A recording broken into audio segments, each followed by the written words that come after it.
When Hormuz closed,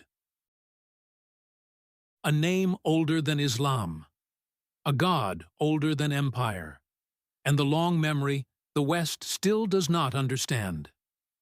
By Elias Winter, March 26th, 2026. Read by an automated voice. Prologue: The Strait closes. The world always pretends surprise when history finally reaches its throat. One morning the screens fill with the same narrow body of water. Anchors drop, tankers wait, traders stare into terminals as if numbers could pray. Admirals reappear on television. Men who have never loved a civilization begin speaking in clean abstractions about deterrence, escalation, leverage, corridors, stability, throughput. The language of empire is always managerial at the moment it is most blind. It names consequences before causes, symptoms before memory. And there again, under the drone footage and strategic maps, the old name returns to every mouth: Hormuz. Hormuz, spoken in London, Washington, Dubai, Tel Aviv, Houston, spoken as a logistical emergency, spoken as if it were merely a valve in the global oil machine, spoken as if it had no dead under it, no buried god inside it, no ancestry older than the states now threatening each other across it, spoken as if it were only water. But names are never only names in a place like this. A narrow passage of sea can become a corridor of civilization. A choke point can become a relic. A map can become a graveyard of forgotten meanings. And a name repeated by the modern world in panic can turn out to be far older than the crisis that resurrected it. For Hormuz was a name before it was a strait. And perhaps that is the first thing the modern world still does not understand about Iran. It thinks it is confronting a regime, a military doctrine, a file, a problem to be managed. It does not realize that beneath the regime, beneath the revolution, beneath Islam itself, there is a much older continuity, a civilizational memory that has survived conquest, conversion, humiliation, and time. It does not realize that when Hormuz closes, something deeper than shipping has entered the room. The world thinks it is looking at a strategic choke point. It is looking at a fossil of an older sky. Part 1. A name older than the crisis. Hormuz did not begin as the name of a strait. The strait took its name from the island. The island took its weight from the kingdom. The kingdom inherited a name already ancient before merchants loaded silk, pearls, horses, spices, and rumor onto ships passing through the Persian Gulf. Before Europe called it Hormuz, before geographers fixed it in atlases, before modern energy markets made it the narrow throat of global dependency, the name already carried a depth the modern world would later forget. Hormuz, Hormuz, Ormazd. A place name is sometimes a grave in which theology survives without believers. The syllables remain after the altar disappears. Children inherit the sound and no longer know the sky it once pointed toward. That is what happened here. A divine name entered history, then geography, then commerce, then strategy. By the time it reached the modern news cycle, it had become almost invisible to itself. Yet the root remained. The word bends backward into Ormazd, the Middle Persian form of a still older name, Ahura Mazda, the wise Lord, the supreme god of the Zoroastrian world. The movement is not accidental. The name on the map is the worn coin of a lost metaphysical empire, passed through so many hands that only a faint outline of the original face remains. And that is the first reversal the essay must insist upon. The modern mind imagines geography first and story later. But here, the order is inverted. The strategic choke point inherited a sacred memory. The corridor of empire was named after a remnant of transcendence. The world now debates Hormuz as a military instrument, without realizing that the name itself is older than Islam, older than Arab conquest, older than the Persian Gulf, as a modern category of geopolitical anxiety. The choke point was named after a memory. And if the memory is still there, however buried, then the closure of the strait cannot be only tactical. It must also belong to that older and harsher truth. Civilizations continue speaking through names long after they have forgotten what they once meant. Part 2. The God Beneath the Name. To understand the name, one must descend into the world that produced it. Ahura Mazda was not merely a deity among others in a crowded ancient pantheon. He belonged to a moral cosmos, one of the most serious ever built by human imagination. The old Iranian world did not see existence as neutral matter moving through empty time. It saw history as morally charged from the beginning. Truth and falsehood were not opinions. Order and corruption were not administrative categories. They were woven into the structure of reality itself.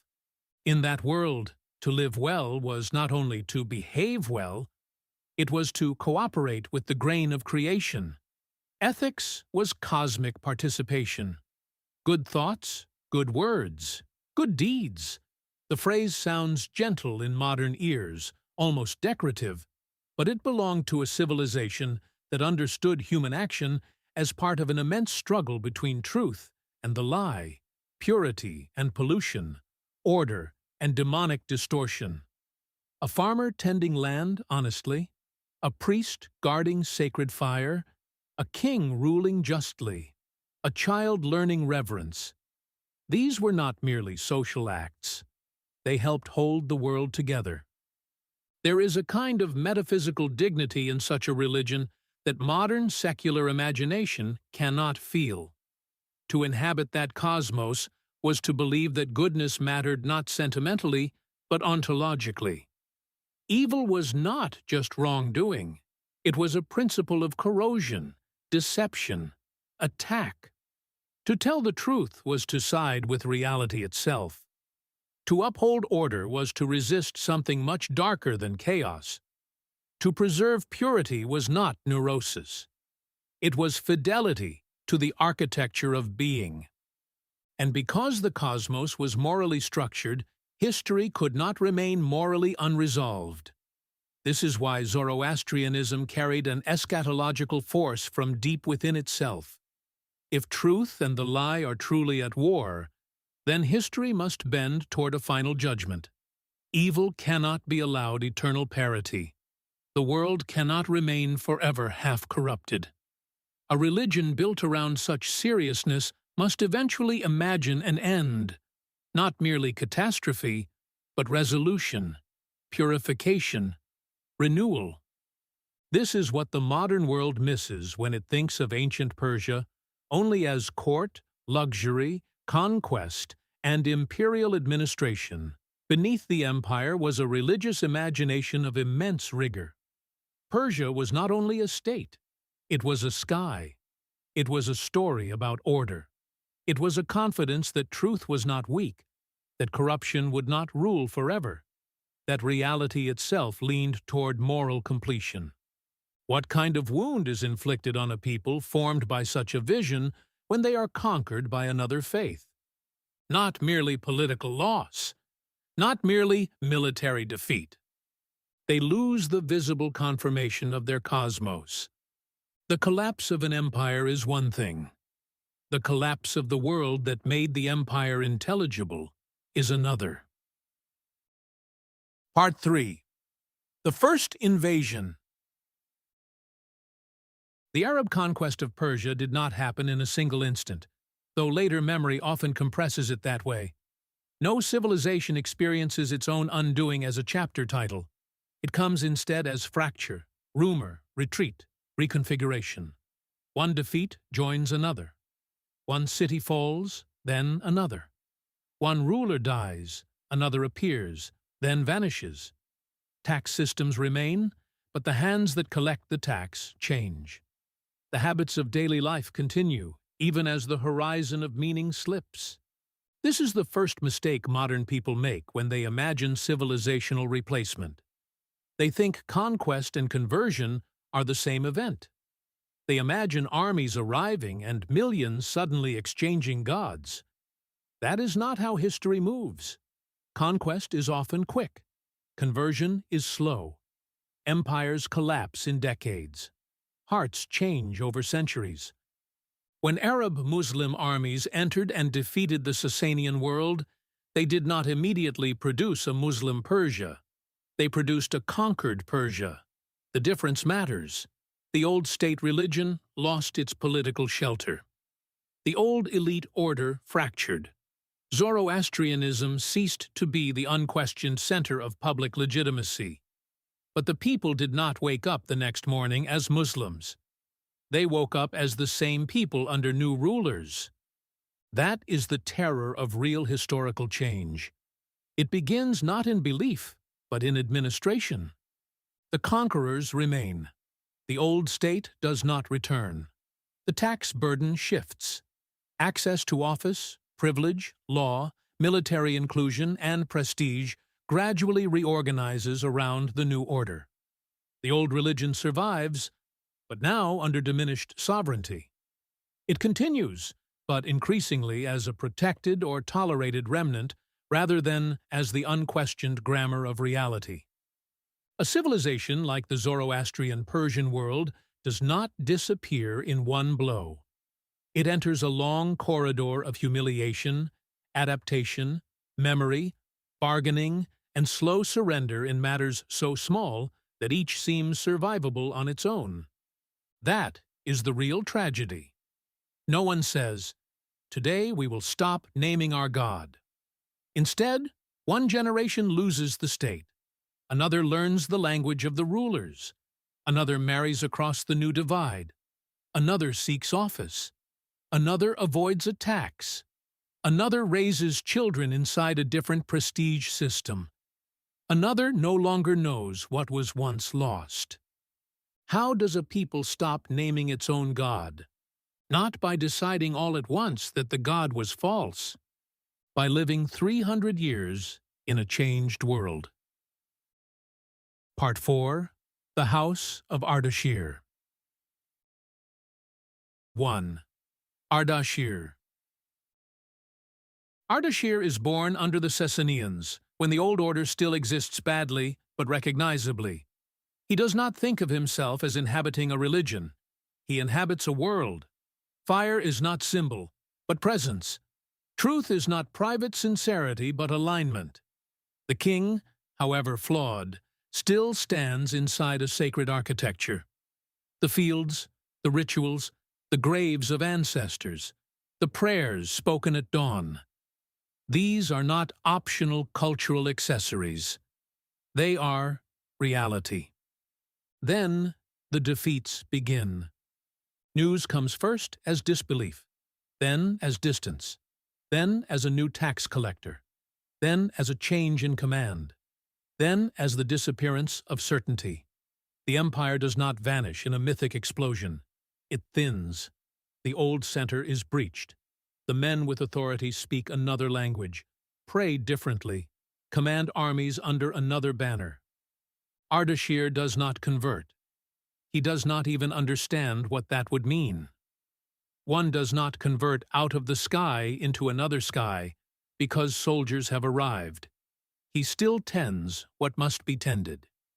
He still says the old names. He still believes evil has advanced, but not triumphed. To him, the conquest is not yet theology. It is disorder. At night he tells his son that this foreign rule may pass. His son never sees the world in which it could have passed. 2. Bahram. Bahram is born into defeat, which is different from being defeated. His father remembers a broken sovereignty. Bahram remembers none. For him, there are already Arab garrisons, Muslim officials, translated petitions, altered lines of power. The old religion remains, but it no longer radiates public confidence. It survives as inheritance, duty, and increasingly as cost. This is how humiliation enters religion. Not first as persecution, but as subordination. Bahram learns that one can remain what one is and still belong by permission. He notices practical things before he notices metaphysical ones. Muslims stand nearer the state. Their language opens doors. Their public identity carries less friction. There are taxes and privileges and exclusions, but to Bahram, the sharpest reality is simpler. The old way now asks more of those who keep it. He still enters the temple. He still marries within the old circle. He still tells his children the stories of truth and the lie. But the emotional texture has changed. Under his father, religion still implied world order. Under him, religion is beginning to imply endurance. This is a civilizational turning point no chronicler ever captures fully. A faith begins to move from center to remnant, while still speaking in the grammar of the center. Bahram does not stop believing. He begins, instead, not to know how to read history through belief. If Ahura Mazda is the source of order, why has disorder become politically victorious? The old metaphysical confidence is not yet lost, but it is wounded.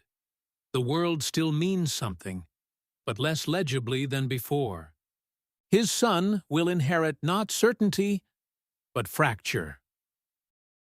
3. Salman. The boy is born with another name, an older Iranian one, but later in life people call him Salman. That is how transformations often first announce themselves, by name before conviction. Salman grows up in a borderland between worlds. He hears Middle Persian in the house, Arabic in the market, fragments of old cosmology from the lips of elders, the cadence of Quranic recitation from the public square. He is not yet inside the new religion, but he is already inside its atmosphere. He learns quickly that faith is no longer only about eternity. It is about access, about office, about tax, about status, about whether the man hearing your petition sees you as near or far from the order he serves. This is where moralizing historians lie to themselves. They want conversion to be either pure coercion or pure conviction. But many civilizational transformations happen through mixed motives, too human to fit either purity. Salman does not wake one morning and renounce his ancestors. He hovers. He translates. He calculates. He imitates some outward forms before he feels their inward gravity. He enters arrangements that would have shamed his grandfather and seem merely practical to him. He still loves his mother's habits. He still feels a tremor when he hears the old names. He still carries the emotional structure of a Zoroastrian world. The hatred of corruption, the instinct for truth and order, the suspicion that history is morally loaded. But the public vocabulary around him is changing. God is spoken now with a new radical singularity. Evil is no longer a rival principle in a contested cosmos, but rebellion inside the sovereignty of one absolute Lord. The metaphysical map is being redrawn. And here, perhaps, lies one of the hidden reasons conversion can happen. The old dualism explained the world's corruption with grave seriousness, but after conquest, it may also have become harder to bear. The new monotheism offered another possibility. One God above all, not merely right, but victorious. History no longer a field where order visibly loses, but a theater of submission under a sovereignty nothing truly escapes. For a man living after civilizational humiliation, such simplicity can feel like relief. Salman does not yet become a fervent believer, but the old sky has begun to dim, and a new one is becoming plausible. 4. Ahmad. Ahmad is Salman's son, and by the time he is old enough to think politically, the argument has already half-ended. Islam no longer feels foreign to him. It feels public, it feels normative, it feels like the language of power, law, seriousness, and destiny. He knows his grandfather spoke differently. He has heard the stories, but he does not experience himself as betraying anything. He experiences himself as entering reality. That is how civilizational replacement becomes normal. When the child inherits as identity what the parent experienced as compromise. Ahmad prays in the new way with naturalness. He speaks words his grandfather would have uttered with distance or discomfort, but to him they are home. Yet he is not emptied of Persian inheritance. That is another Western mistake, to imagine conversion as total erasure. Ahmad remains Iranian in temperament, in memory, in habits of dignity, in moral seriousness. What changes is the frame within which those dispositions live. The old cosmic struggle between truth and the lie has not entirely vanished from him. It has been translated into another religious grammar. His reverence for wisdom, his hatred of deceit, his sense that history carries moral weight. None of these disappear. They are reorganized. The vessel changes, but the force inside it retains old pressure. He marries into another family, already moving through the same transformation. Their home becomes the site of layered inheritance, new prayers, old feast days remembered obliquely, Islamic teaching in public, Persian memory in the texture of speech. Children raised under one theology, but amid the lingering atmosphere of another civilizational formation. If Ardashir lived under the old sky, and Salman under a split sky, Ahmad is the first to live fully under a new sky that no longer feels imposed. His children will not remember the conquest as event, only as atmosphere. 5. Danag. But history is never total. The remnant remains. Danag descends from another branch of the family, the line that stayed closer to the old fires, the old rites, the shrinking circles in which Zoroastrian continuity endures. If Ahmad represents adaptation, Danag represents fidelity under narrowing conditions. She grows up in a smaller world than her ancestors knew. The institutions are weaker. The confidence is thinner. The old religion is no longer public architecture, but guarded inheritance. To remain what one is now requires more discipline, more memory, more refusal. A faith that once structured empire now survives by boundary. That changes not only sociology, but emotion. In Danag, religion becomes elegiac. The old myths are no longer merely true, they are endangered. Ritual is not only worship, it is resistance against disappearance. Purity becomes sharper, not because the soul has become more rigid by nature, but because embattled communities clutch harder at whatever still makes them distinct. Memory grows dense in the absence of power. She knows Muslim relatives. Some are kind, some are indifferent.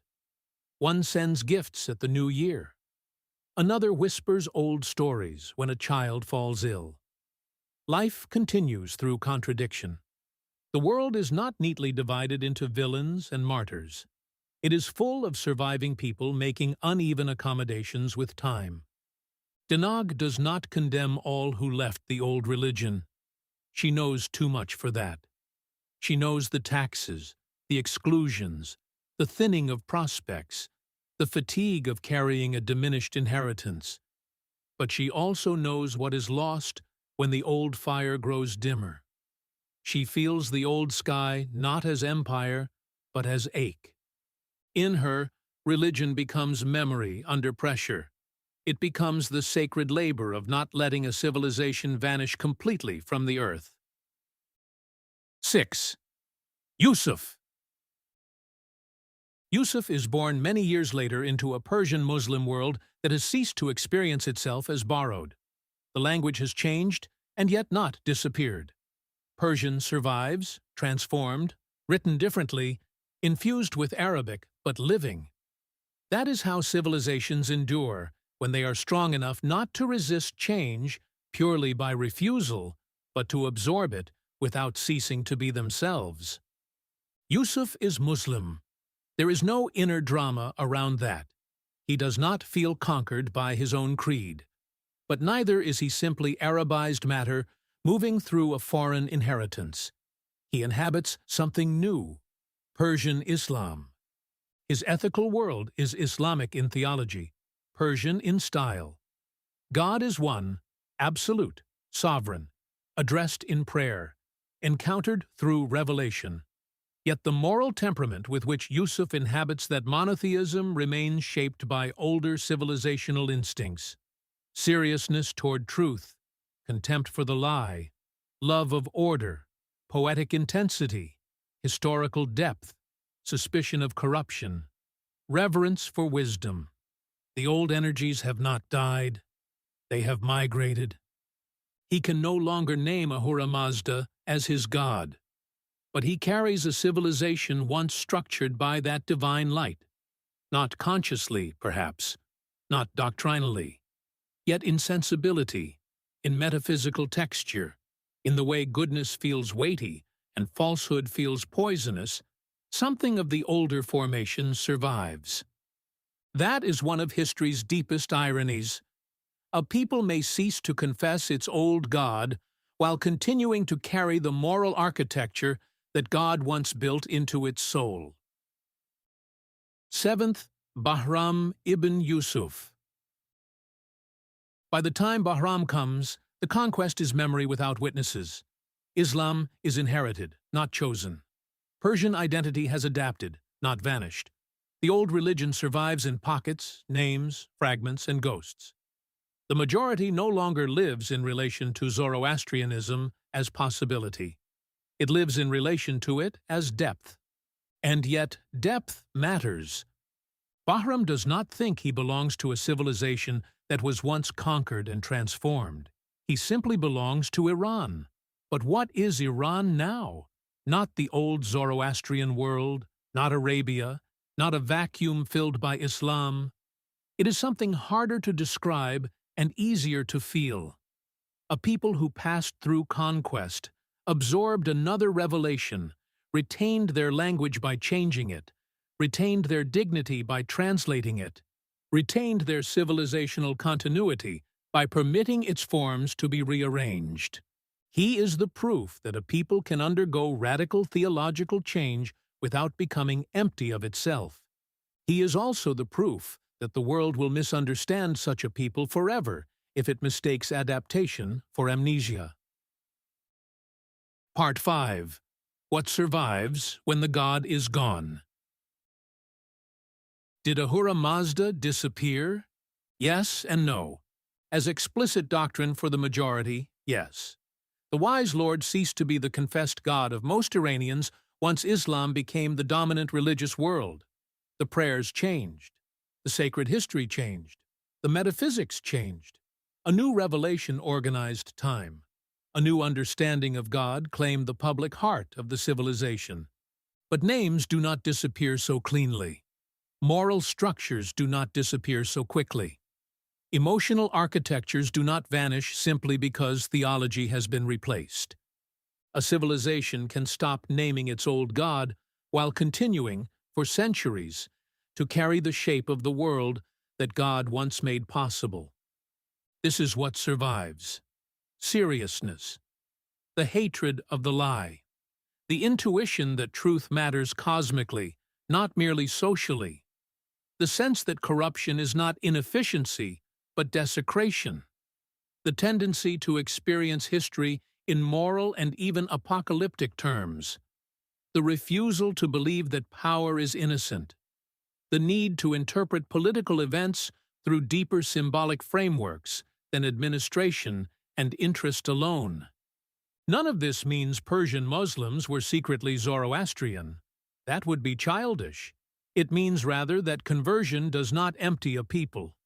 A new faith enters an old civilizational chamber and fills it, but it also echoes in the architecture already there. The old acoustics remain, and the names remain.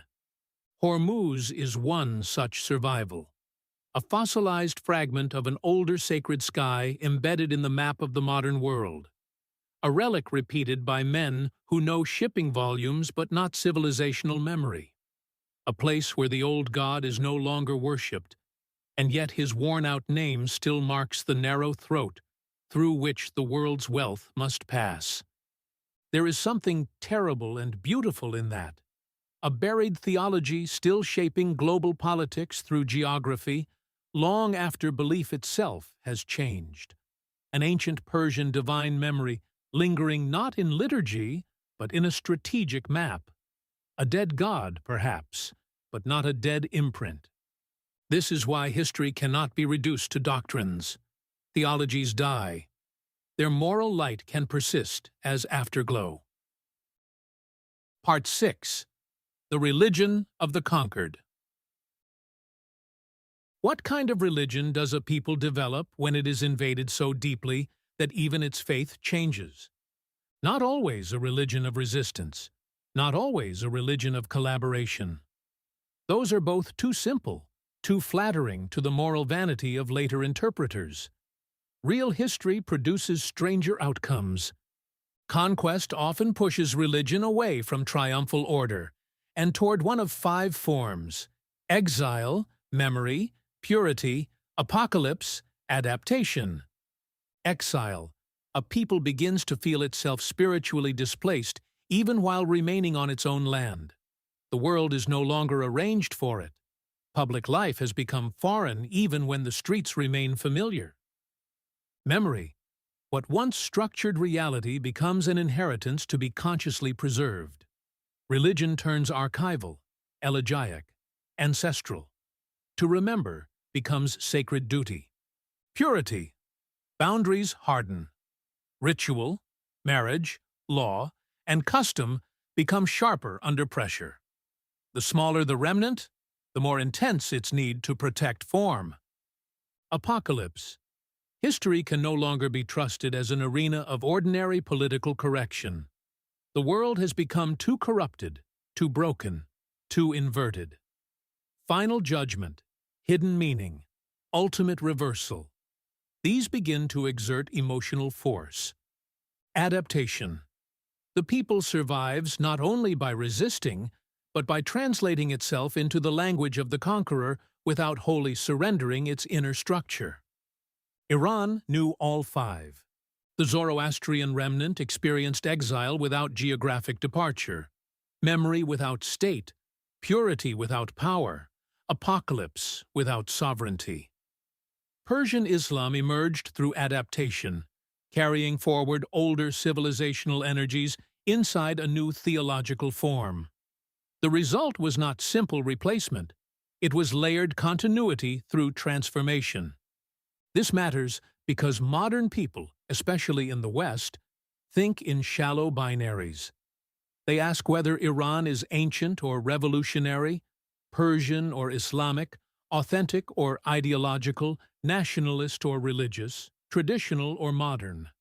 Such questions misunderstand the nature of a civilization that has survived by becoming more than one thing without ceasing to be itself. Iran is not hard to understand because it is irrational. It is hard to understand because it is stratified. Under every surface lies another time. Part 7.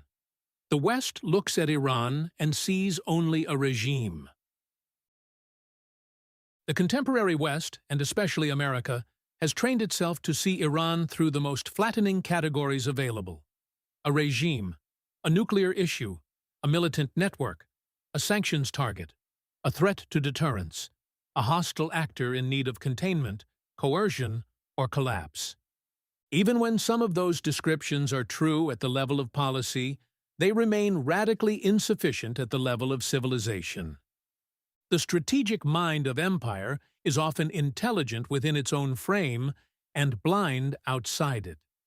It can identify force structures, supply chains, pressure points, alliance commitments, domestic unrest, and sanctions vulnerabilities. What it cannot easily see is memory. It cannot easily imagine how a society under pressure interprets pressure through older layers of invasion, humiliation, religious transformation, and historical endurance. It assumes coercion enters a vacuum. It does not realize coercion enters a people.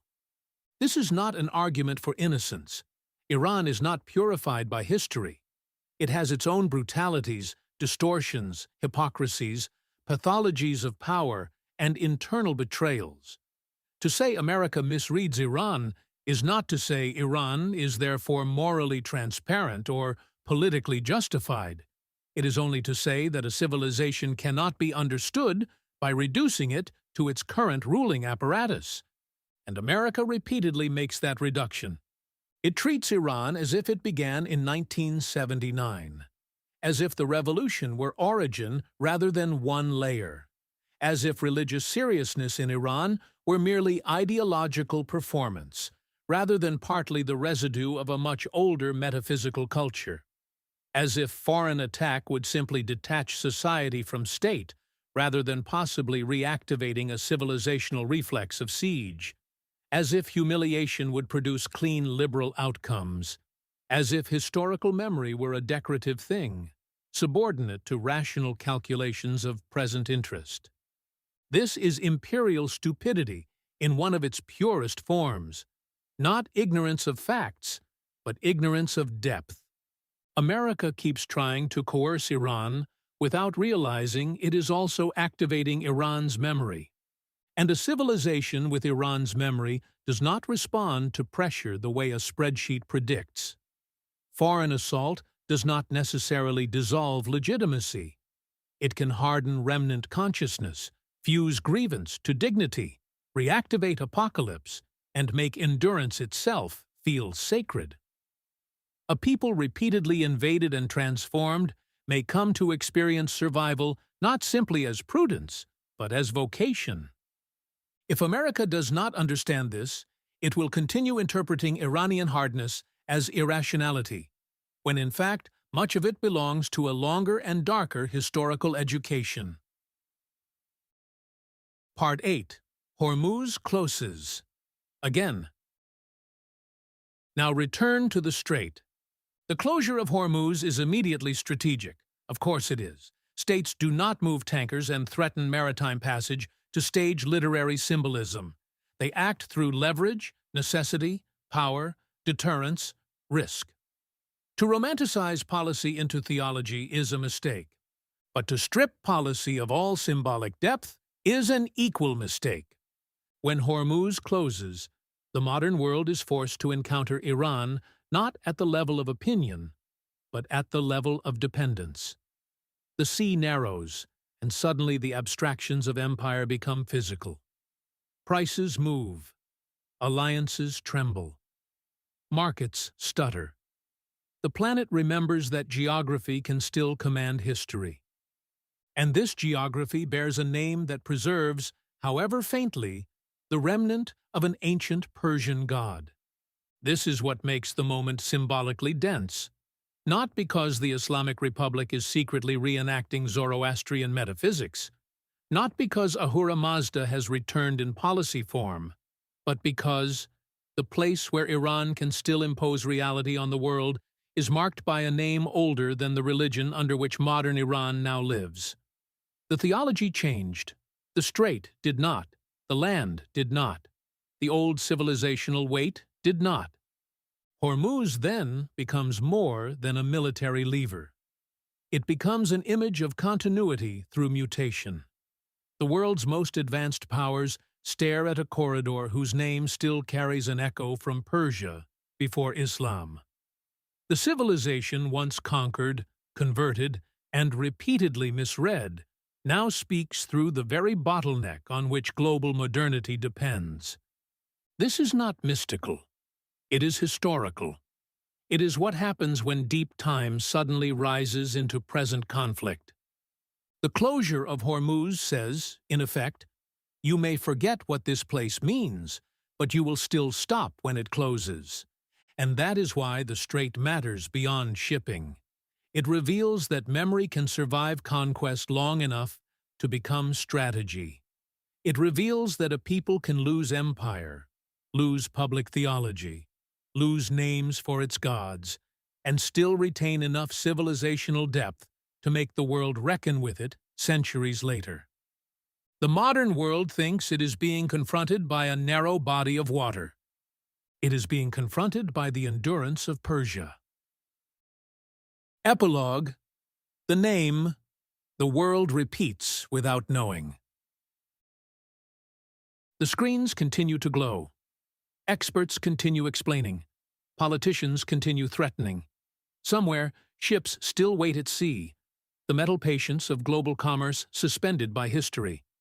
And the name continues to circulate. Hormuz. Hormuz. Hormuz. Spoken by traders who do not know it, once pointed toward the wise Lord. Spoken by officials who do not know they are uttering the worn remnant of an older Persian sky. Spoken by empires that still imagine Iran can be understood as a regime, a file, a problem to be solved by pressure. Spoken without memory. But names remember even when men do not. That is what this story has really been about from the beginning. Not the mere origin of a word, not the nostalgia of a lost religion, not the sentimentality of civilizational mourning. It has been about the way a people survives beneath its own transformations. How a god can vanish as doctrine and persist as afterglow. How conquest can replace a faith without fully erasing the moral architecture that faith once gave a civilization. How generations can adapt rationally, gradually, tenderly, tragically, until the old world is gone, and yet not gone. Ardashir loses the empire and keeps the sky. Bahram loses the sky's public confirmation and keeps fidelity. Salman loses fidelity's confidence and keeps some of its moral shape. Ahmed loses the old theology and keeps the civilizational seriousness. Denag keeps the fire in remnant form. Yusuf inherits Islam and carries Persia inside it. Bahram no longer remembers the conquest, but lives as its transformed consequence. And then, centuries later, the world is forced to say, Hormuz, again. This is why Iran cannot be understood merely through its rulers, its policies, or its slogans. It must be understood as a civilization educated by invasion, restructured by conversion, sharpened by memory, and never fully emptied of its past. It must be understood as a people for whom history has been too violent to remain superficial. It must be understood as a culture in which names still carry buried weather. A civilization is never more dangerous to imperial misunderstanding than when its memory is mistaken for mere threat. The world thinks Hormuz is a passage. Iran knows it is a memory.